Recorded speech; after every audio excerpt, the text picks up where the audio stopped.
దీంట్లో అకాడమిక్స్ పరంగా చూసినా, లేదంటే వేరే ఫెసిలిటీస్ పరంగా చూసినా పిల్లలు కంప్లెయింట్స్ అనేవి హ్మ్. వేటి మీద కూడా లేవు. టీచింగ్ పరంగా చూసినా, హ్మ్. ఫెసిలిటీస్ పరంగా చూసినా. హ్మ్.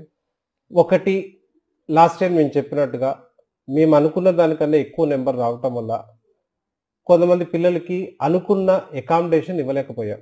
ఓకే. కొంతమంది పిల్లలకి క్యాంపస్‌లో కావాలనుకున్నారు.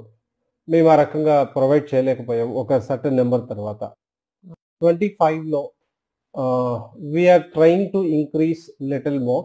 But okay. 26కొచ్చేపాటికి ఈ క్యాంపస్ లోపలే ఆల్ కైండ్ ఆఫ్ ఫెసిలిటీస్ మేము ఇవ్వగలుగుతాం. అంటే ప్రస్తుతం హాస్టల్ కెపాసిటీ హ్మ్. మనకొస్తున్న ఇన్‌పుట్‌కి సరిపోవట్లేదు. ఓకే. సో, ఎవరైతే క్యాంపస్ లోపల హాస్టల్ తీసుకోవాలనుకునే పిల్లలు కొద్దిగా ముందుగా రిజర్వ్ చేసుకుంటే ఆ ఇబ్బంది ఉండదు. ఓకే. హ్మ్. ఎందుకంటే ఫస్ట్ కమ్ ఫస్ట్ సర్వీస్ ఉంటది. హ్మ్. ఫస్ట్ సర్వ్ గనుక.